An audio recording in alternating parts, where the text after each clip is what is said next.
My favorite thing of one of your episodes when you were in Sydney, because that was your show, right? That was your trip. And you were like, the farm. Australia. I would never have gone to that farm. And the that farm was like is another highlight here. So this, I can't wait. Talk about and the this farm. is the stuff that I think we need to talk about because people don't, we'll say it on the show. Go for it, All right, Steve. you ready? Well, hello and welcome once again to the DCL podcast, where we're inviting you to sit back, relax, and we'll be on our way shortly.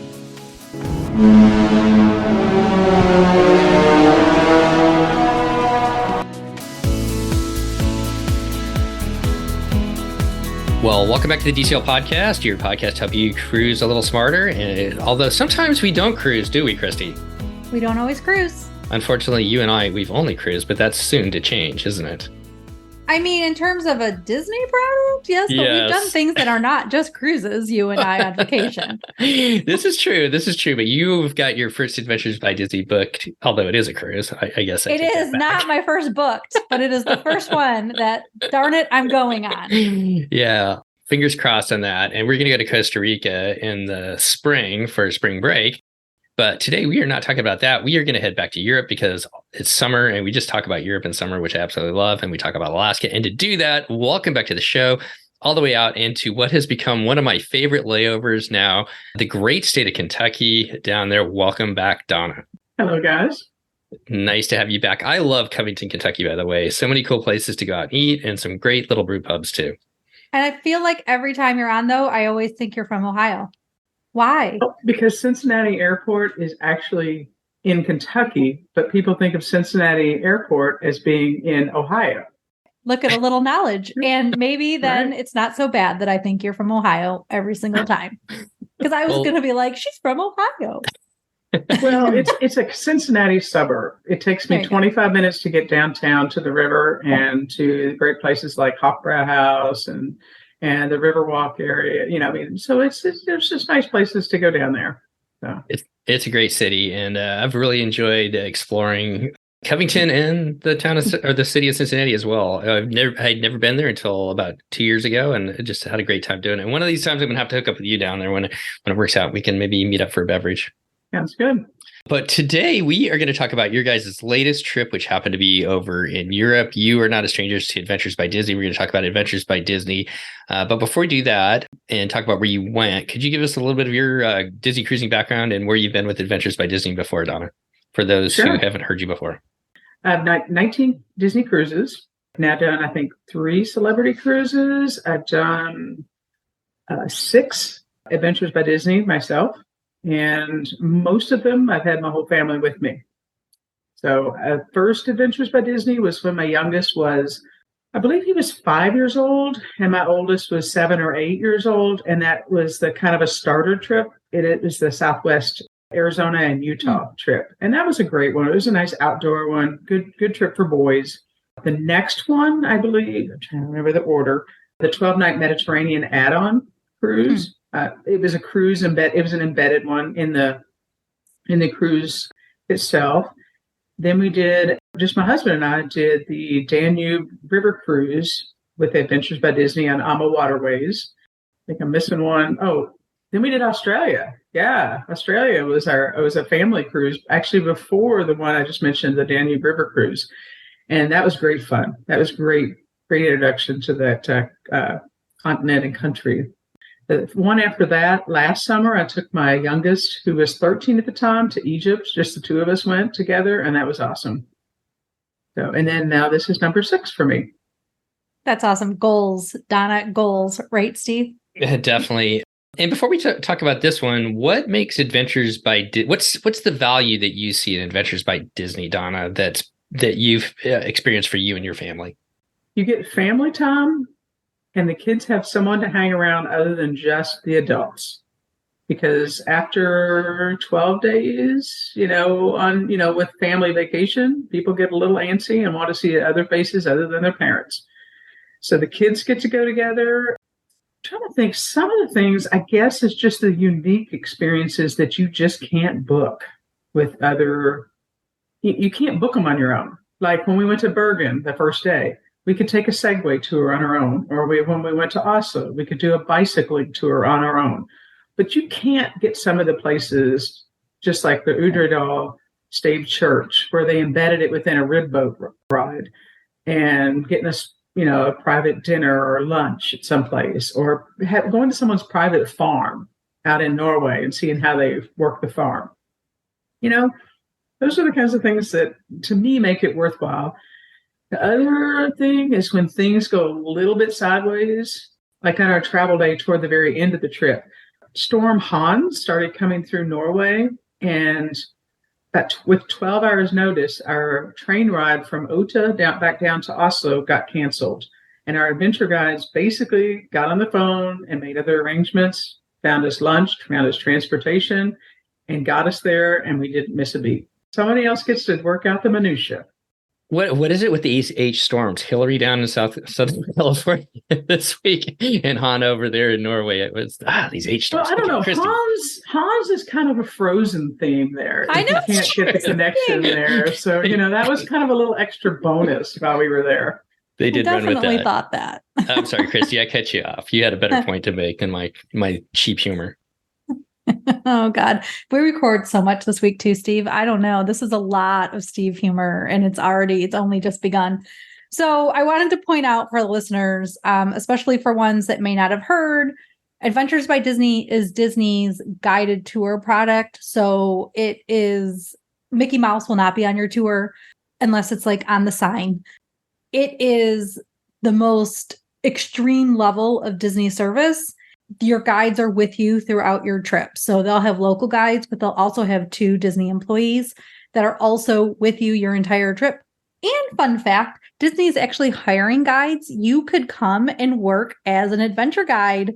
They just posted, and I definitely just perused, like I'm not going to do it. I clearly have a child and can't leave for the summer, but they are hiring for next year. You could be an adventure guide. Steve. I would love to do that, but I think Anawake would have some words about that if I did it. So Donna was with us on episode 87. It's not under Apple Podcasts, but you can go to our website, dclpodcast.com, and look up episode 87, Australia with Adventures by Disney. And that was Donna's trip report for her family down in Australia. A really good one. So I think we gave it away. You were talking episode about 87. That's it. Not even 187. No, 87. It was a long time ago. It doesn't seem like it was that long ago. Like that trip report is so memorable to me. It was seriously one of the reasons I loved ABD. And we also did an Italy ABD episode. So you can actually search ABD Italy now. Lake fixed our website a little bit to do a search and then broke it, but then fixed it. So you can do that one. And then we've had Aaron Foster of Touring Plans on several times to talk about ABD. So you could search for that as well. Well, we kind of gave this one away, I guess, in some of your descriptions there with why you enjoy ABD. This one was to where, Donna? We went to Norway. And it was kind of a pivot. We talked about this or messaged before we recorded tonight that this is kind of a pivot in a change due to your son swimming from what you had planned. Yes, we had planned to do a 12-night Scandinavian cruise on Celebrity with the kids. And then his swimming career took a little turn, and he ended up going to a higher level swim meet than we had anticipated for the year. So we booked a little bit later in the year, and what a better time. I mean, what a great time to be in Norway. I mean, the temperatures were like in the low to mid 70s during the day. During a heat wave, we left Richmond, Virginia. It was 98 degrees the day we left. And, the lows were in the upper 50s, so you could go out for a nice walk or a run, and it was awesome. This adventure starts in Bergen. I'm assuming that you flew in at least the day before, Donna. And did you use Disney's hotel for the night before as well before your adventure started? Does that make sense what I'm saying? So if you flew in the day before, did you go through Disney to book your hotel? Did you do it yourself? I did use Disney. I could have booked it on my own. They would have still picked me up at the airport. And I also did one extra night in Oslo on the back end. And again, they would have still taken me to the airport had I booked it separately. But I just booked it through them. Unfun fact, if you have a river cruise with ABD and you don't book the hotel with Disney, you cannot use their transportation from the airport, which is stupid. They need to change that rule. But just so people are prepared, because I'd always Really? heard. Well, no, Yep. we did not get transportation, but we met at the hotel where they were picking people up. Yes. And they will do that. And they will actually take you to, if you're at their hotel, they'll take you to the ship, but Correct, they won't yeah. take you from the airport to the hotel unless you use their transfer or their unless you book with them. Okay. So, well, we had fun just walking through Munich, and we kind of knew where we were going. So it was like, we had I was just like, oh, I'll just meet in the Munich hotel. That's perfect. Do you think you saved money booking through Disney, or it was just easier to do it that way? No, Okay. It was just easier to do. And I'd already actually booked it. My original plan was to fly in 2 days early. I had just a walking tour with the tours by locals set up, and our flights went terribly sideways getting over there. We ended up having our first flight out of Richmond, Virginia, which is where the swim meet was, to JFK canceled 3 hours before it was to take off. Let me just tell you. I mean, I'm glad I was working with the travel agent, and because she heard a lot of my losing my mind right then. I mean, it was on the phone with Delta, and we ended up getting there 29 hours late. oh my God. Yeah, but we spent 10 hours in the Schiphol airport trying to sort a Delta rebooked 2 standby flights. We didn't know they were standby. So, I mean, my family was near mutiny by the time we got to Norway. But after we got to Norway, it was flawless almost. I mean, just almost flawless. It was just, I've flown almost 500,000 lifetime miles. Never had anything like that happen. Glad I had travel insurance, because I'm still working on getting over $1,000 of things that I had paid for back. Glad I had a travel agent that was really willing to listen to me, because I really needed some emotional support during that time. But once we got there, it was amazing. So travel insurance. And travel agent. And travel agent, yes, definitely, you want that. So that was the perfect time to turn your vacation over to Disney, let them take you through the rest of it, and make it easier, which I think was a huge part of ABD. So you start off in Bergen, and you always have that welcome dinner as you get together. What was kind of the makeup of the group that you were with? Your kids are a little bit older, looking at high school age kids. Were there other kids? What kind of age groups were there? And when you think about this trip, what age would you kind of say would be appropriate for kids? What I think was appropriate is probably 8 and up. But the kids, I think there was one that was 6 years old, and she actually did very well. There was a range from 6 up to 17 or 18. My 2 boys were 17 and 15. Or 14, sorry, aging him a little bit. But there was another 15-year-old boy, another 14-year-old boy. There was a 17-year-old boy and an 18-year-old girl. And then it was almost just stair step, just like 1 year down on each one. But the kids, by the last day, they literally were staying up on their own in the hotel lobby, having a great time together. I mean, that was beautiful. That was nice. I love that. So like, it didn't, even though it was a broad age range, the kids really had a good time together. And appropriate wasn't a really good word to say. I apologize. I was trying to figure out, what I understand. I mean, it wasn't okay. So this was a physical trip. This was a physical, do as much as you wanted trip, because there were a couple of 70-year-old ladies on the trip. But if you could not do the hiking or some of the physical aspects of it, they had a tram or a bus, and you didn't have to do those types of things. It was optional. So which was nice. That's a good heads up too, that this trip, at least, the Norway trip, has a lot of physical things to do. And just kind of looking at the basics of it, we're going to kind of go over a lot of fun things that you guys got to do. So Disney recommends ages 6 and up for the trip, and does have a minimum age of 5. And there are some adult exclusive ages trips that are 18 plus. The things that I would say about this trip, and the reason that I came in a couple of days early, 1, it's a 6-hour time difference from the East Coast. And 2, travel things happen. But Bergen, the only thing that we did in Bergen was simply, we had a welcome dinner that night. And then the next morning we left.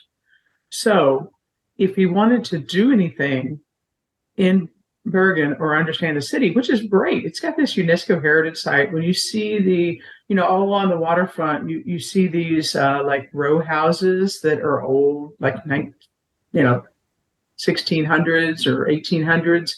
That's the picture that they're multicolored and they're along the water.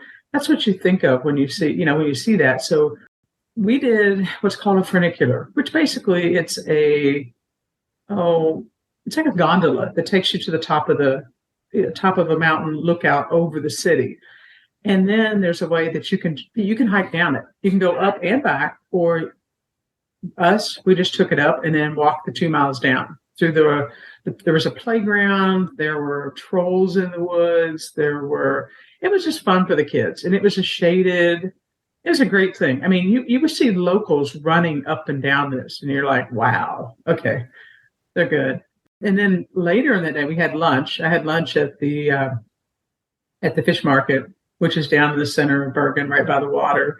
And then later in that day, we did a Segway tour, which was amazing.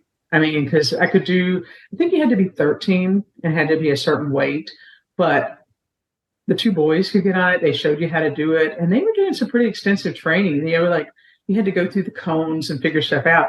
But then we went all over that city. We got amazing pictures. So, I mean, that was really something to consider beforehand, because you don't really do much the day that, and this was all the day that the tour quote started. We filled the day first, make sure we could stay awake. And that was the goal, is to stay awake until 8, at least after dinner that night, so we get back on a local time. We did an e-bike tour in Rome and Paris, and then your Segway tour. I think that's a great way if you're an active family and want to do that. It's a great way to be able to see a lot of the different cities. So I love that. And we did. I mean, it was an electric bike, but even in Oslo, I hired this company called Viking Hiking and Biking, and we did a 4.5 hour bike tour throughout Oslo. We went and found where my husband had grown, not grown up, but where he lived for a couple of years.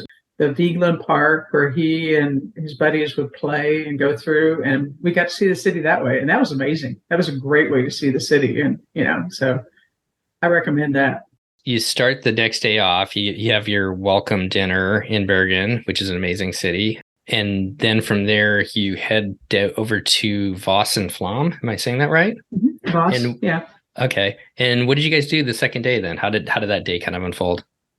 Well, we hopped into a wetsuit and we got in a river raft, and we went down the Voss River, and we jumped in. Really, really cold water, but it was refreshing. They gave us the pictures. The pictures were all included, for the professional pictures that the company took. They bought those and included those in our pictures that they take.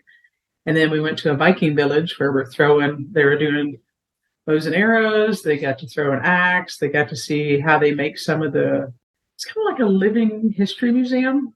And all the people were dressed as Vikings. It was interesting. Great way to kind of experience the culture, right? And see what it was like for them to live back in the day. Oh, yeah. How'd you do with the axe? I nailed it. It was fun. Take out a little bit of aggression. I wasn't a one-handed axe. I was a two-person axe. But hey. That sounds right up your alley, Christy. Rib boats and axe throwing.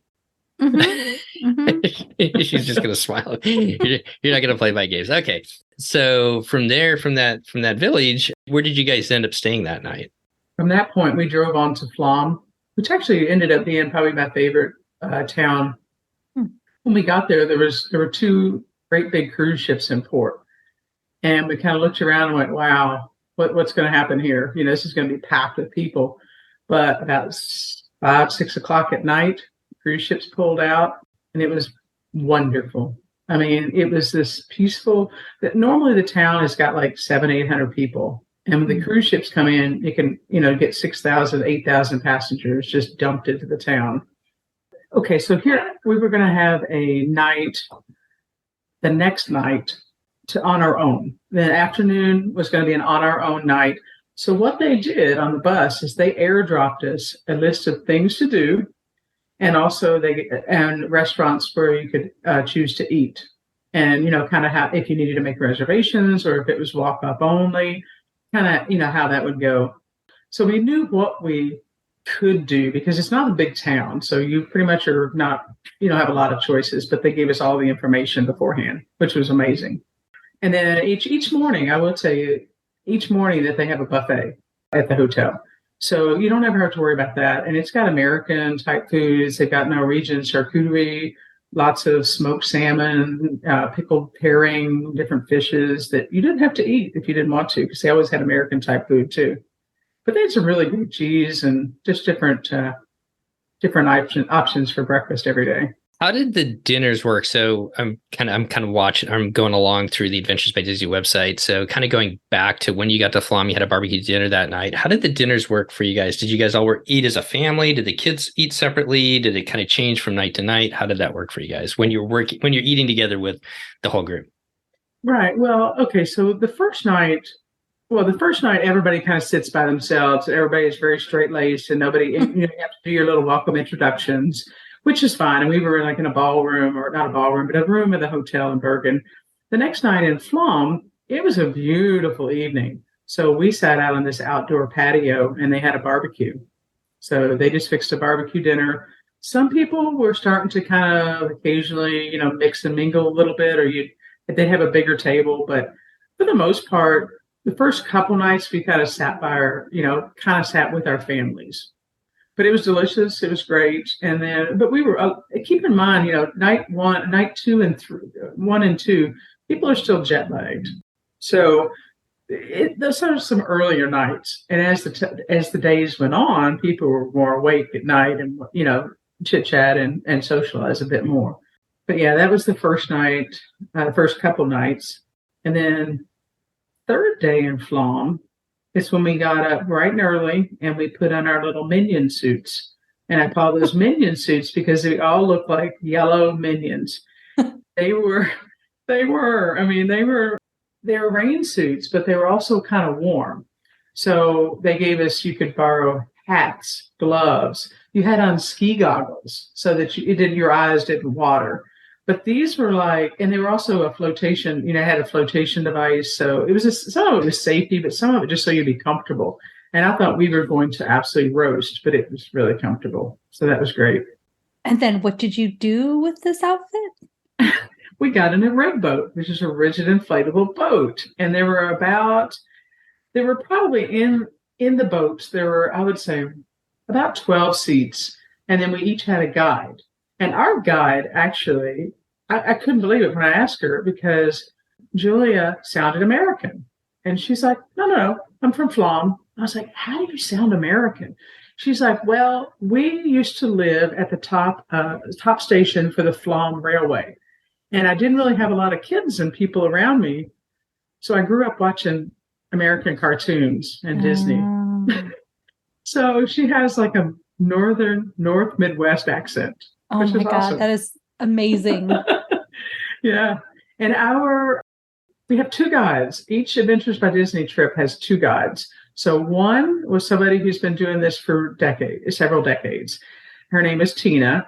And then the second one was from Ålesund, which was on the Ålesund Fjord, which was near Flom. And when we were on and she actually started working for Disney as a college exchange student in the Norway pavilion. Oh my God, that's fantastic. Lisa came over and started working there, and she worked in Florida for a while. And then she was in England for a bit. And then now she does the Adventures by Disney local. She's the local guide. She was showing us at the very end where she grew up in Ålesund, which was right next door to Flom, this small village. And she told us about her schooling, kind of how they all went to the local school until about grade 10. And then they all went to a bigger school in another city by themselves as a 16, 17-year-old. They just moved into an apartment and went to school. But she showed us, and her mom was waving a Norwegian flag up on the hillside so we could see where she used to live. That was awesome. Hey, that was just the kind of thing that you just don't really get with just like a local tour, like a regular tour that you book. It's just kind of like, okay, this is kind of neat, Because she was saying, basically, it takes a village. I mean, you couldn't mess up and you couldn't do things because everybody knew who you were. But in the middle, I would say we got on the rib boat. We saw this amazing fjord. I mean, it was just gorgeous scenery. All these super high, mountains that kind of come down into a U-shaped glacier carved. It was a valley, but now it's filled up with ocean. We went to the place of the Viking village where we were the day before, and we got to see where we were. Yeah, so we just went by boat around to that area and then turned around and came back. On the way back, we stopped at Udredal. And Udredal is actually the inspiration for Arendelle. So this was not like a super frozen themed, but there were frozen touches, but it wasn't like over the top frozen, because I thought my boys would have killed me had it been really super frozen themed. They would have killed me. But this wasn't. But this was just nice because we got to see one of the state churches. They have 28 remaining ones in Norway, and we got to see 3 of them on the tour. And it was just really neat to see these old, some of them were from the 1100s. So some of these are almost 1,000 years old. So that was just kind of neat, just to see that. And then we had a cheese tasting. We just got to taste brown cheese, which, I'm not a fan. I'm good without that. But we got different cheeses, and we had lunch there at one of the cafes. And then we got back on the rib boat, and then we went back to Flom for the day. So wait, are you in this getup, your yellow? For lunch, we took it off. We took it off for lunch because we would have roasted in that, so we just took it off. We just put a sticky on our name and we set it off to the side while we were eating lunch and went up to the, a short hike. It wasn't much, but short hike up to the church and got to, he gave us a talk about it. We got to go inside and see what it looked like, whereas everybody else just didn't get to go inside. So that was kind of nice. And then mid-afternoon was when our free time started.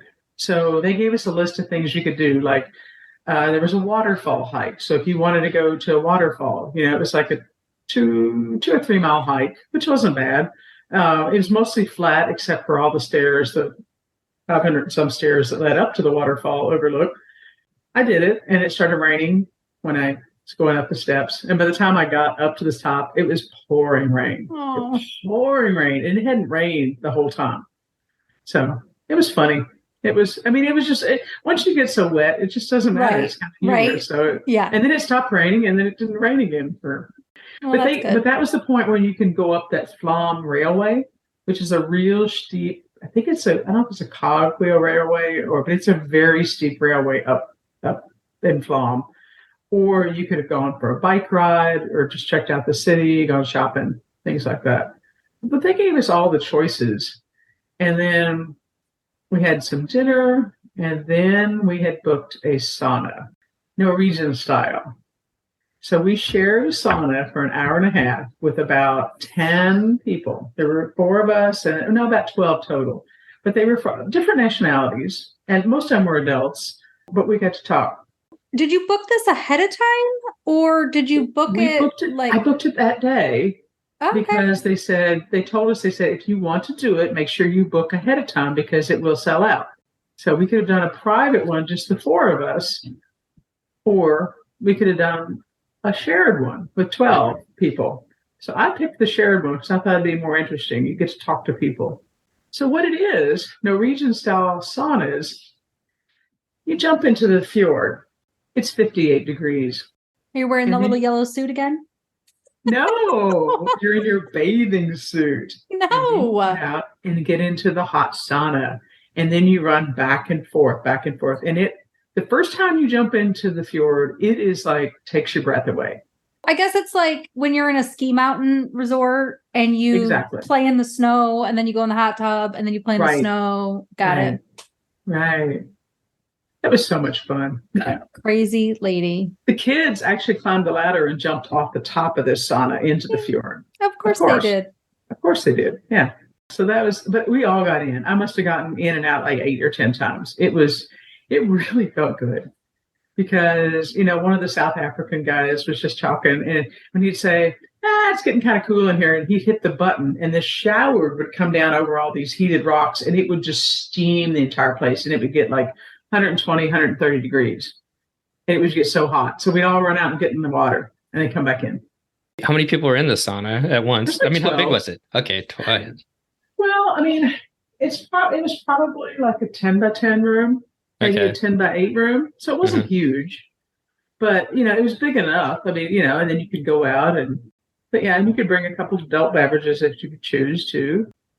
I love Christy that, you have these intense experiences like being on the rib boat and whatnot and doing things together. But then throughout these trips they build, because you kind of need that, you need that time to figure out, maybe, I mean, just if you want some quiet time, you have some quiet time, but also, pick something that you want to do that maybe not everybody else wants to do, which you did with the sauna. I love that. And the beautiful hike up to the top of Flom. Awesome. Yeah, it was awesome. And, and I got to see more because I went on the hike. I got to see a little bit more of the town, so to speak. So than just right there at the port.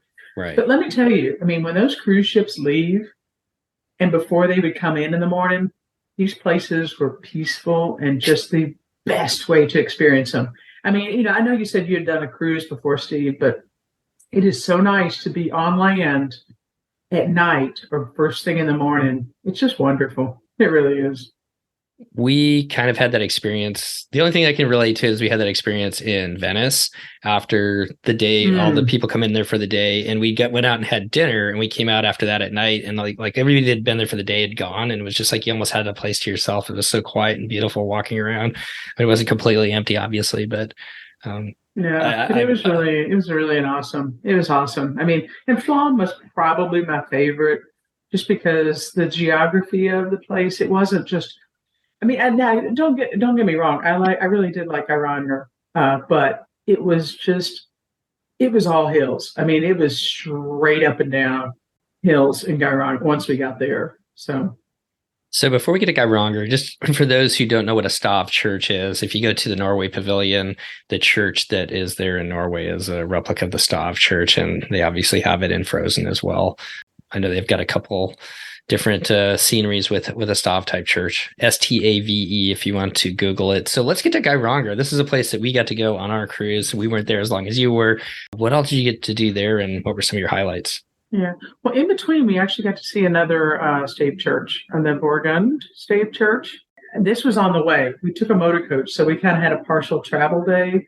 And the Borgund stave church, and it had a museum as well. But we stopped there in the morning, and that was actually what they called the inspiration for the castle in Frozen. Some of the things on the bus, I mean, my boys could totally do without the Frozen movie, but they did actually play Frozen. And they had the directors and people talk a little bit about some of the creative ideas behind where they got some of the information from Norway to do some of these churches. But so we kind of drove along the way. Stopped at that one church. We went through the Laderdals, I think it was Laderdal tunnel, which was 24 kilometers long. There were tunnels everywhere in Norway. I couldn't believe how many tunnels there were. This was the longest in the world, 24 kilometers. And they would have like flashing lights 2 or 3 times in the middle of it to try to make drivers wake up so they wouldn't crash. And then we got to another place, and I think it was called Fjordstu. It was just a small hotel on one of the fjords, and that's where we actually had lunch.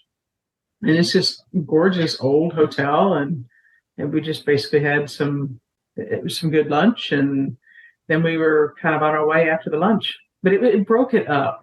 There was enough things as we did travel days that it broke it up, and it wasn't just monotonous. That was good. And then you checked into your Hotel Union, right? That we checked in, and we had just a little bit of time. And then that was the night where they had the junior adventure dinner in the garage, or the museum area, the garage. Geiranger has like these old, like Studebakers and these really old cars. They probably had 15 or 20 of them in their basement. But this was kind of what the hotel was known for. Besides, they had a pool. They had an outdoor pool that was heated, and they also had an indoor pool and sauna and all that kind of stuff too. So the kids enjoyed that. But the kids all got together and had their junior adventure dinner. And then the adults got to go and just do a dinner on their own. So that was nice. I think that was one of the things when I was researching Disney ABD for a client, maybe the first one I booked years ago. Disney actually knows their audience and specifically tries to pick hotels when the rest of the city might not even have a pool, that they'll pick, if possible, the hotel with the pool, so that if kids want to swim a little bit and stuff like that, or adults, they can. Mm-hmm. I think that's one of the little Disney touches, the Disney difference, right? That yeah, well, this was the nicest hotel in the place. I mean, it really was the nicest hotel. And these places, the one in Flom and the one in Geiranger, we could open the window and we are looking at the fjord. It's gorgeous. Amazing. I mean, you can lay in your bed and look and listen to the fjord and the waterfall coming down next to the hotel. It's just awesome. It was really nice. I mean, I think the town itself, they said during the regular year, they have 200 permanent residents, but they had a lot of campers, local people would camp there. Yeah. I mean, it really is. I mean, it really gets, but then they would have like 1 to 2 cruise ships a day coming in there. That was nuts. It's like, how can they even do that? How many people do you even need to be able to serve? Like literally every single townsperson would have to be working whatever places the cruise ship people were going to. But the town explodes in the summer. I mean, they have temporary workers that come in. Oh, yeah. So it's not just people that live there that are doing this. It's just like Alaska, I guess. Yep. Very much like that. Yeah. I love the fact that you're just immersed in Norway the whole time, stopping at the little hotel on the way to Geiranger and looking out over the fjords and the different restaurants as well. When you take a cruise, it's amazing, but you just get the snippets of it. But I will say, it feels different. It feels so different, and I like cruising. I'm not saying I don't like cruising, but let me just tell you, there's something about this. I mean, and once the kids had the junior adventure meal on like night 4, they hung together at that point. That's where they really bonded, huh? That's when they bonded. I told them, I said, there really wasn't a great place before that to have a junior adventure meal, because this was a really awesome place. They had things to play with. They had, games, all kinds of stuff in the basement. So it was probably the best location for it. But it would have been nice if it was like night 2. And one of the guys said, well, some of the families really want their kids to stay with them. And, so I get that. But the kids, trust me, once they get to be teenagers, yeah. Yeah. Even when they're younger, you just know your kid's personality, that they'll venture out and want to be part of that group and just have a good time from the get-go. How do they? My oldest is not super social, but he still was joining in with them. How do they engage 6-year-olds to 17-year-olds at one time and in one place? I don't know. Okay, so my son wasn't hanging out with the entire gamut, just about, right, of school. Is. Like the entire school life, right, from elementary school starting out to all the way to the end of high school. So, but the other thing is, and some of the things were like on the bus. I mean, because like when we were sitting on the bus, we were playing like a scavenger hunt, right side versus left side. Who's got a Norwegian kroner? Who gets it up to the front of the bus first? Who's got a sock with a hole in it? Who's got, just random things like that. Who's got a paper clip? So everybody is like engaged in that. And then one time we played like Disney Jeopardy. Now I think we did that in Mediterranean cruise too. And in the United Australia, maybe the Australia one. So I think that's a fairly consistent thing. But it really does. I mean, it really does kind of get everybody, paying attention at least. Not to go back to our cruise where our families cruised together, but we had a pretty good gamut of kids too, from Blake to Andrew, and they all had dinner together and had a great time doing it. So it's funny when you get kids together, they find ways to entertain themselves. Yeah, but sometimes what the older kids, not every older kid does this, but sometimes you get the older kids and they really do kind of take to the younger ones. Now, the ones that are close to their age or brother or something like that, maybe not as much, but you get some of the older ones and then the younger ones think that's just the greatest thing ever. Mm. Yeah, definitely. The kids had fun with Blake, and I know Blake loves playing, so. Oh, yeah. And loved the independence he got when he was with your kids because they were bigger and could, take them along. So we sailed into Geironga on the Magic way back when on our second cruise. And I will say, if anybody ever gets a chance to sail into Geironga, make sure you get up early or at least on the way out. Just enjoy the scenery because it's a long fjord to get into Geironga and a lot of beautiful waterfalls and stuff. You guys got to do a lot of different things there, Donna. What were some of your highlights? Okay, so the next day, what we did, so the next day was our big day. And I know if you go back and listen to the episode for Australia, one of the things that actually we liked the most was the farm, the sheep farm in Australia. Never thought that I would enjoy walking through goat and llama poop, but this was kind of a good day. We were on the Westeros farm hike, and it consisted here's the layout. So we do a hike up. It's about 65 flights of stairs to get up to their farm. It's straight up the mountain. Then we have some time on the farm, and we walk out through the llamas and the goats, and then we walk out to an overlook for the Geironga Fjord, where they were able to take our pictures. Amazing pictures. I mean, they really, I don't know if it does it justice, but it's an overlook that is just like amazing. We get to take a picture of. Then he brings us up to his farm after we'd done that overlook hike. And then he shows us how you can use the sickle and cut the grass for the sheep and the animals to basically have enough to eat over the winter. And then he shows you, but then we all do it. And then we're like raking it up, and then we're running down the hill on branches to take the hay down to the bottom. Cannot imagine. I mean, it's like, why would that be interesting or fun? But it was great. I mean, they just had a good time. They got you to work the farm for the day. Yes, pretty much. I mean, we paid to do this, it was awesome. Yeah. But I mean, he had his goats and his llamas, and there were even some sheep. I mean, and, we're hiking along, and above, even above his farm, another 65 flights of stairs up is this waterfall where you go and see the backside of water. Now, who doesn't like the backside of water? Literally get to walk behind this great big waterfall. It was awesome. So, and the kids, that was actually, to get a 17-year-old's face to light up as excited, I'm like, yeah, they're doing something right here. That is awesome. And if any of our listeners, you have to know what this refers, but if you do not, write me and I will tell you, and you will love it. I'm not telling you on the podcast. If you don't know, reach out to me and I will let you know what she's referring to. This was 130 flights up. The boys, there were 3 boys, ran down 130 flights of stairs to the hotel ahead of everybody else on their own. Whew. They got up and said their quads were sore the next day. Yeah. I thought, wow. That was awesome.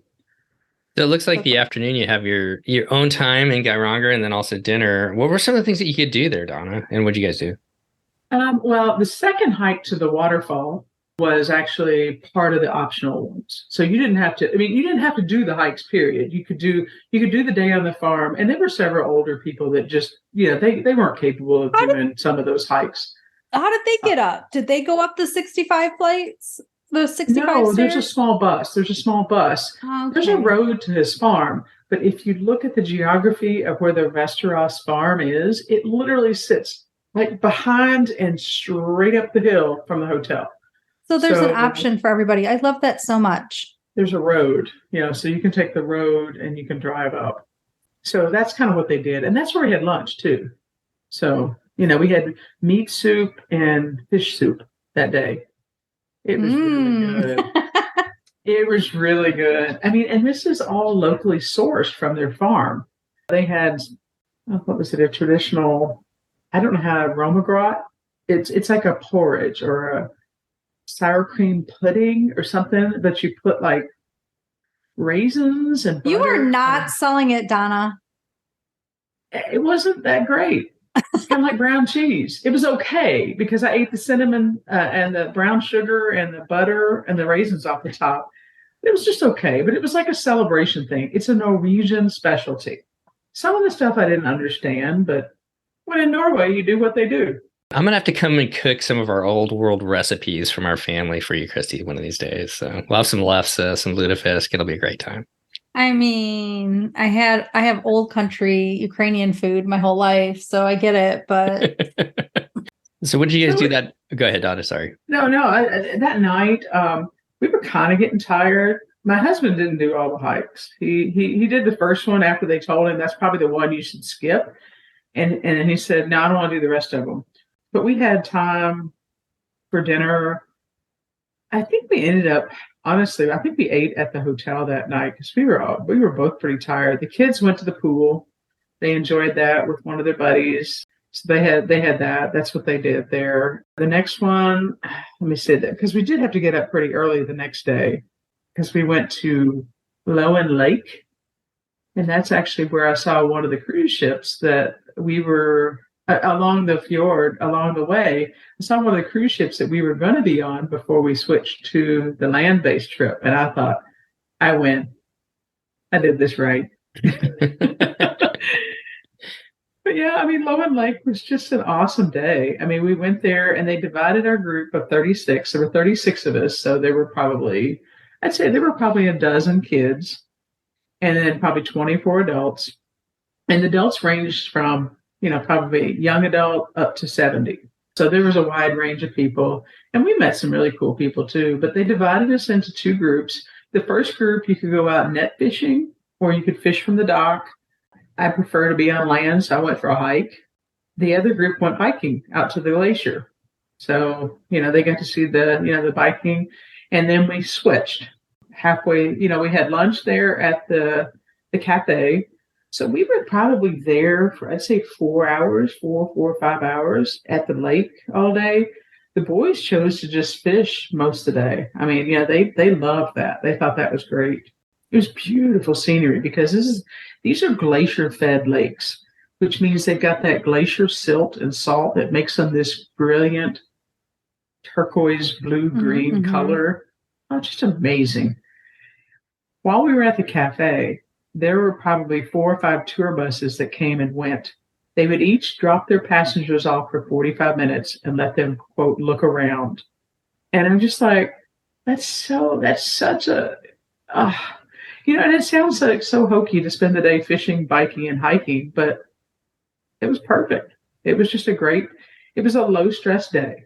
That was kind of nice. And the kids just hung together. I mean, a lot of the kids hung together and did their own thing. And some of the families, they went out in the boats and they went out fishing and such, but it was good. It was a really good day. I'm sure that probably this has to do with how old your kids are to an extent too. But as you went through the tour, if you wanted to do something different than your kids wanted to do, is that a problem splitting up? In other words, like if the kids wanted to fish and you wanted to go hike, or did they kind of keep you together as a family? Okay, well, I think that the adventure guides are not going to babysit them, so you kind of have to have one adult that would go with them. Like there was one girl who 4 days before the trip broke her arm. She could not get in the water. She'd had to have surgery and her arm was in a cast. And so she wasn't going to be able to get in the water. She wasn't able to do some of the things that they did. So the parents would alternate and take turns with the other daughter. So, but they were still able to do some things there. It just was less, they weren't going to go in the river rafting, for instance. When I think of Steve, like I was messaging you before, yeah, I want to do the AVD shows. And it's this, like, aren't you just sitting here listening to Donna and going, God, like you feel the emotion that she still has after this trip, like listening to it. It's just, it makes you want to do all the things though. That's the only problem with it. Is now I'm like, well, I would highly recommend Norway. Yeah. I mean, Norway was very similar to Alaska. It was very similar to when I lived in New Zealand. I mean, it was really similar to these places. It was outdoors, it was active, and it was gorgeous, just gorgeous. So know what you want, it sounds like, because, there's the other guides through Italy where it's a lot more history kind of focused, although there's a little bit of activity as well. Yeah, no, we're not going through churches and palaces here. That's the river cruise. That's the Danube River cruise.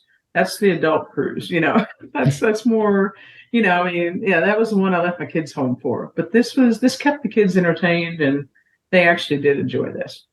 So know what you want and know what works best for your family. This would be perfect for our family. I know that. So they really time this stuff. So they give you enough time, but then they give you some downtime. So it's like they know when it's time, you need a little bit of time down, and you don't need to be always programmed. So that was the reason you had a couple of on your own days. That worked well. So unfortunately, you have to head back to Oslo, and hurricane or tropical storm or whatever Hans shows up. It was just a storm. Yeah. Hans shows up. So kind of talk about that. You kind of alluded to it, I guess. And how did that work out? The only plans that went a little bit awry were our travel day. And I will tell you, we had gorgeous weather. I mean, like I said, I got soaked on the waterfall hike that I went to. But other than that, we just didn't get rained on like what, some groups may get rain. You have to bring a raincoat. Definitely bring a raincoat. But the travel day going from Geiranger to Oslo was broken up half by motor coach, where they packed up all our bags and put them on the motor coach. They were going to take us to Ota to hop the train. This is like a high-speed kind of travel down, luxury train that goes down to Oslo. Well, 12 hours beforehand, they canceled all the trains for the country in that area. So the our tour guides, they got in touch with the motor coach and said, "Hey, we kind of need to hang out on the coach the rest of the day," because they were going to bring our bags anyway. When we were going to be on the train, we were not going to have to take all of our luggage with us, like most of the train travelers did. That was going to be brought to the Grand Hotel in Oslo and deposited at our rooms. So that was a really plus. So what they did is they just pivoted. They found a place that we could eat lunch halfway through. They bought our lunch for us because obviously they were going to buy our train ticket, and that didn't happen. And then we stopped at this little bakery in mid-morning and had a nice little cinnamon twist, and they bought us those for the bus ride. And that was great. I think that's right there where the Disney difference is, right? And I'm not saying there's not another tour guide group travel that does this, but this is the difference between the first class, right? Group travel guides, groups, and, maybe one that you're saving a little money on. There was another report of somebody from our Italy ABD. They were moving from hotel to hotel in Venice. And the people, maybe it wasn't Venice, but I feel like it was Venice. They were like lugging their luggage behind them. Ooh. In ABD, you're not, like you said, Donna, you're not lugging your luggage anywhere. Like they're doing that for you. Right. And I think that's right. Those are the things that make it that gives you and you can travel. I mean, you can travel differently. I mean, I've done Rick Steves style. I mean, I've gone through Europe for a couple of weeks with a backpack before. It's just a different kind of thing. And that's not how I wanted to see it this time. That's just a different way to do it. Like when you're 20. At least when 30, I was 20, that was more 20 or 30. Yeah. I mean, right. Yeah. I mean, but so, I mean, I'm not afraid to travel and do some of these things, but it's just, it's just a different kind of way to do things. And they just fix things, So, I mean, if something goes wrong, they fix things. And, like I said, just them airdropping just on our days off, just they say, "Hey, everybody turn on your contacts I'll airdrop stuff to you." We got that information and we were good to go. So once you get to Oslo, you guys have your farewell dinner. Can you talk a little bit about the farewell dinner? By that point, all the kids pretty much had taken tables to themselves and the adults were relegated to each other. So we started off. We all kind of had we had a beer or had a beverage in the lobby and just kind of just socializing. We're just having a good time. I mean, meet some neat people on these trips too, which is kind of cool. So the kids have their own dinner, own tables, and then they bring in like traditional Norwegian dancers that would do folk dancing. These kids were there were 6 or 8 of them, and they were between 17 and 20, and they were really good. I mean, they had the traditional dance, and it wasn't like super hokey, but I mean, it was like, this is kind of what they, the smaller towns, they would actually do as an activity. Maybe not dressed as much as how they were dressed, and I do know that some of those types of garments, when I was in Oslo, I passed a couple stores that sell the high-end type products. Mm-hmm. And I was like, holy cow, this stuff's expensive, but it's beautiful clothing. really is nice. I didn't really have a use for it, so I didn't buy any, but I did buy a beautiful sweater in Geiranger. So that's a nice souvenir. If it's an actual handmade one, I know those are those are pretty petty, but they are beautiful. I love the one that it's like a merino wool and kind of silk, and it's just super soft. It's awesome. Yeah. So for those who haven't heard an Adventures by Disney show before, if this is the first time you're listening to it, one of the fun things that they do is they usually do a slideshow. And as you said, I think you talked about this, they take pictures throughout the entire adventure and you get that at the end. Can you talk a little bit about that slideshow? Well, the slideshow starts at the very beginning, and it won't feature every single family, but they try to put each family in, and then just different funny pictures as you go along throughout the trip. They also airdrop that slideshow to you as well. So you've got that as well. It's like a highlight reel, but it kind of shows you the progression of the trip all along. And I really do think that's really awesome, because they would always take pictures with my own cell phone, because there were some things that I was posting each day a little bit on my social media. So it was kind of nice to have some extra photos of all of us versus me not being in the photo. Right. So that was really great. I think that's a really cool touch that they do. So it gives you a great memory to look back at that trip, that you don't necessarily always have to be taking those photos. And I think it's a special thing. I've heard a lot of people, as we've done these shows in the past, can be kind of an emotional time to look back and see what you've accomplished over that week, which I think is kind of cool. That kind of ends your trip in Oslo. And I was kind of thinking about, this is kind of a cool trip in the sense that you get to start it and end it, sort of like when you go from Rome to Barcelona on a cruise, where you get two kind of iconic cities where if you have the time to spend it before in each one of those cities. This trip kind of does the same thing, and you spent some time in Oslo afterwards after your farewell breakfast. I think that's kind of cool. So it told us a few things we could do on our own in Oslo as well. So, that was kind of nice, because we had a little bit of time before the farewell dinner in Oslo as well. So we had, every hotel is in a stellar location. I mean, middle of the action, easy to get places and do things. So that was really good. I will say the Grand Hotel is like where they had the Nobel Peace Prize given each year, or I don't know how often they give that. But so this is a very elegant hotel. We were not put up in suites there. These were the basic rooms. These were looking at an interior courtyard, but every other hotel was just premium views. So I will say that. And they do try, the other thing that ABD does is they will not move you more than, assuming you stay early, in the first place, in the middle of the trip, you're either 2 or 3 nights in each hotel. Lets you kind of relax a little bit in that regard. And that was one of the questions I was going to ask you. And I guess that sort of, at least that you have at least a couple of nights at some hotels and sometimes more. But as a cruiser, how do you feel about like packing up? And like, I guess, do you sort of sort your luggage in such a way that you can get to what you need? Because, I mean, that feels like a lot. Well, we did laundry. The Flom, and I had gotten on one of the Adventures by Disney Facebook groups, and I had asked the question because I knew that we were going to have some dirty laundry coming with us from the swim meet already. So I was trying to figure out how I was going to do this. Flom has a couple of washers and dryers that you can use for free just off the lobby. So I did laundry while I was there. That was awesome. And I think the Geiranger the hotel might have had it, but I had already done laundry, so I didn't really need it.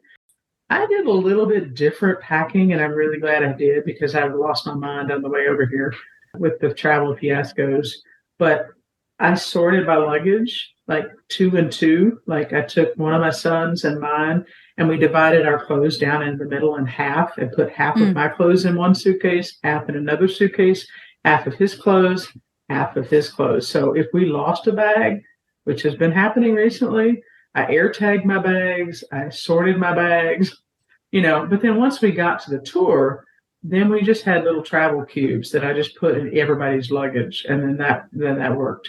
You really didn't, it wasn't terribly difficult if you were kind of keeping your stuff in travel bags, like little packing cubes, because you kind of could still live in your suitcase that way. I didn't hang up anything except a sweater. So I was like, yeah, I'm not good. But this was not a place. Okay, on your cruise, you know how you dress up and you have like fancy shoes and a nice dress and all this kind of stuff. That is not what you're doing here. You have maybe one night, at the most 2 nights, where you wear sort of decent. I mean, you're not wearing clothes that you've been walking out of the farm in, but you don't have to dress to the nines. Yeah. This is not a fancy cruise. So if that helps with sense. packing. Yeah. I mean, I packed more long pants. I packed like 3 pairs of hiking pants, packed some layers. Everything was layers, waterproof layers. Didn't really use shorts more than once, I think. But of course, teenage boys wear shorts all the time. So they're good with that. I think that's packing tips. I mean, I did bring some laundry detergent, I guess. We bring those little pods. Those little laundry pods. Yeah, just bring the little pods. Yeah. That makes it easy. In Flom, they actually had laundry detergent there. So it's like, okay. I will say, looking at the website as I've been following along, they've really updated the website with Adventures by Disney. So if there's an adventure that you want to go on, definitely look at it. They break down, I mean, they've always kind of done this where they break down what your possibilities that you would do each day. Obviously, it could change as it changed for you with the Storm Hans that came through. But they also have links to the hotel that you're going to stay at. So it takes you right to that hotel link. It's got all the information as far as like what type of rooms, the accommodations, what's included, what isn't, required documentation, arrival and departure information, and a whole bunch of frequently asked questions. So I think they've really upped their game with the website from what I've seen lately. Christy, do you have any thoughts? Oh, yeah, for sure. And it's got even some basic pricing information. The one thing to remind our listeners is that if you are a Disney Vacation Club member, you don't like official Blue Card, blah, blah, blah, whatever it is called, right? Either pre-bought it before the change or you bought direct. You get starting day prices, not like the discount starting day, but the starting day price, regardless of when you booked. So if the price has gone up, you still get that beginning price. So keep that in mind. Tell your travel agent if you are a DVC member, you don't have to book with DVC or any of that business. You can still book with your preferred travel agent, but you get to see like general pricing information. And you can also even see like how they'll divide up the hotel rooms. Like, can you do a hotel room for 4, for 3? Is it all going to be 2s? And like, so it's got a lot of information on there. Just for people that might be wondering, next year, the prices range for an adult from about $6,600 to $7,400. And there are 9 departures for this adventure in the 2024 season. So and that's the price per person or per adult. And if you're a single, then it's not quite double, but you're not getting that single price. It's based on double occupancy. So it just gives you an idea, and you can look, and like Steve said, you can go through the schedule a little bit, right? And get a feel if this is something that you think your family might be interested in. If you really have an interest in learning about every church history and why they used some sort of stone, right? Then maybe this one is not the tour for you. So just you can kind of get an idea of whether it would fit based upon where they're going, what they're doing. But don't discount that the farm might be your most favorite place. I will tell you, in the Bourgogne State Church area, they had a museum, and they showed how they showed all the details about this stave church. And I was like, wow, coal tar and like, I don't know, it was like tar and coal dust is what they coat this thing with. I was like, wow. The one in Norway, they used to have a lot of information on too, maybe a little bit more Norwegian history and the churches itself. And then they tore it all out. It's just all frozen stuff in there now. So I guess that's what the people want. Right. In that building. Yeah. In the actual Stave Church building in Norway. I feel like, so I just went in it for like maybe the first time ever. You're like, well, what is this building? I think it's back to being more informational. Good. I like that. I like that because I'm kind of curious about that stuff. I just thought about something when you were mentioning the hotels. Other people might be curious. 2 out of the 3 hotels, we had rooms next door to each other, but not connecting. Okay. One hotel was actually connecting in Oslo. So, and then we had 2 out of the 3 hotels, we had 2 twin beds that were pushed together, or you could separate them And then one was like a king size bed. And each they don't have like a flat sheet on the bed. They have a duvet inside a duvet cover, and that's your blanket. So I was like, oh, okay. That was just different. I'd never seen that before, but that was a pretty standard setup, it seemed like. Nobody wants to know this, but that's how we sleep. I love that. I'm good with that. I mean, I have my husband's got no sheet. I mean, nothing tucked in, and I've got sheet tucked in with a comforter and everything else, So, and it's down the middle, and we just told people just don't, when they change the sheets, it's like, don't bother. Just leave it alone because you won't get it right. Donna, we are the same. We have his and her bedding, and my husband's got his one little tiny sheet, and I've got like 14 blankets on top of me. Right, because you have to have that weight. You do. Might fall out of bed otherwise. Exactly, and you need to be cozy, and you need to be like ensconced in your own bedding that you can't have if you have to share it with somebody. The best decision I ever made in my life was separate bedding. But here's the thing. I mean, and some of those duvets, I mean, there was one night I was sweating, and I'm used to sleeping under a comforter. We had the window open, and I was like, but let me just tell you, there's not like bugs, like you're not getting eaten alive by bugs. But this was like, we slept with the windows and doors open. That would be amazing. My husband would die though. He needs a sheet. He cannot, no matter where we are, he does not have a blanket.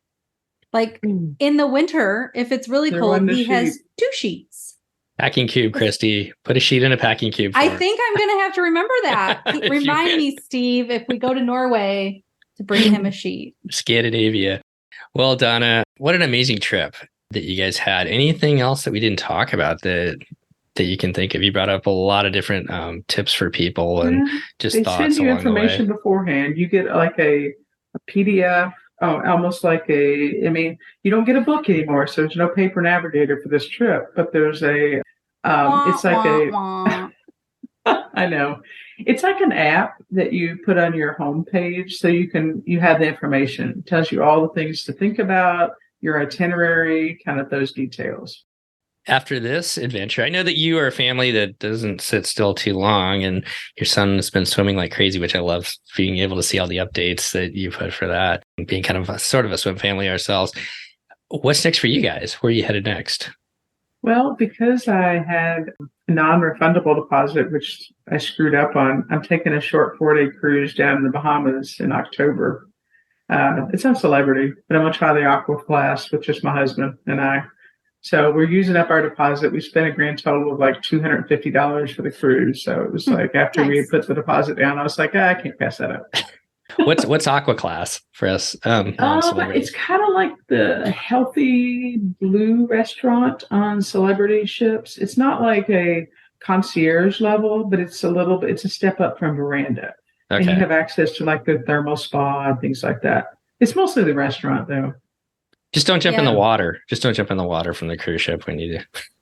I got found some place to go scuba diving down there. I've never been to Bimini, so it goes to Bimini and I think Nassau. I think those are the 2 places it goes. So we'll see. And then we're going to Tahiti and Bora Bora and Moorea in February. That will be amazing, and I can't wait to hear about all this, especially scuba diving. And that was a lame attempt at a joke on me as far as the sauna in Norway, jumping into the water and being in the spa on the ship and jumping on the water. So, like, if you have to explain the joke, Steve, I should just keep my mouth closed. I should just keep it, zip it. Well, Christy, any final thoughts about this trip? ABD, Norway, anything like that? I guess Dave needs to bring a sheet with. Any final thoughts? And I need more money because I need more of these trips in my life. This sounds amazing. Oh, I am going to go to the marathon weekend, the half marathon. I got the half marathon. That was the only one I got into. Well, they keep opening registration. So if you want a different race, just keep especially if for whatever reason at 9 a.m. or something, they seem to have like 1 second of open registration. So it might be worth looking into if you're interested. Steve from Tampa keeps sending me every time Disneyland opens so that I can get the double dare so I can upgrade my race, which, maybe I don't need to, but also that 10K course sounds amazing. So we'll see. The hard part is when you train for a half marathon that's in the middle to end of October, and then you don't have another one till the 1st of January. It's just kind of like, oh boy. And then it's winter. And what do you, right? Well, winter's a good time to be running. It's awesome, except for Disney. The last time I did the Dopey in 2020, it was 82 degrees for the marathon. Yeah. So it was like, oh, it's awful. So I'm just hoping that I get a 60-degree day to run in down there. That'd be awesome. Well, I'm going to miss you this time down there for Marathon Weekend. We're doing Disneyland instead, but hopefully in 2025. Oh my gosh, can't believe that. Yeah, we'll be back for Marathon Weekend. Yeah, I know, it's crazy, isn't it? Well, Donna, thank you so much for all your trip reports you've done with us. Thank you so much for sharing this one, and want to wish you all. I listen to different things. He always gives me ideas and different places to go. Well, we love following your vacations along, and one of these days, hopefully, we can join you on one of these grand vacations as well. So, but thank you so much for coming back. Thanks for all the support you've provided our podcast over the years, and I want to wish you all the best as we head on into the fall already. So, with that, thanks for coming back to take a listen, and we'll see you next time on the DCL podcast. Goodbye, everybody. Bye. Well, that's going to wrap up our show today. Once again, I really want to thank Donna for coming on and sharing her and her family's amazing trip over to Norway this past summer with Adventures by Disney. And if you and your family are thinking about, or if this kind of spurs your interest, once again, go over to adventuresbydisney.com and you can play around on their website. They got everything there, from the land-based adventures like Donna talked about to river adventures as well, river sailings, which we've got one coming up about the Rhine River, which we're going to be excited to share as well. And also some adventures down to the Antarctic and all over the world. So just an amazing product if this fits your family's lifestyle. As always, we'd like to give a huge shout out to our Patreon supporters. They help bring this show to you each and every week ad-free. If you'd like to find out more how you can support this program, you can go over to patreon.com/DCL podcast and find out all the information there. Well, believe it or not, it is September 1st. The kids are headed back to school and we are moving towards the fall. If you are headed down to the parks in Disney World or Disneyland, if you're headed out on a cruise with Halloween on the High Seas starting later this month, or heading on Adventures by Disney, on behalf of all of us here at the DCL podcast, myself, Steve, Christy, Nova, and Lake, we want to wish you to be well, enjoy time with family and friends, and we'll see you next time on the DCL podcast. Goodbye, everybody. The DCL podcast is not affiliated with the Disney Cruise Line, Walt Disney Company, Adventures by Disney, or Run Disney. All of the opinions expressed on our shows are those of the hosts and the guests who appear on the show. If you have any questions about any of these products, please contact the Walt Disney Company.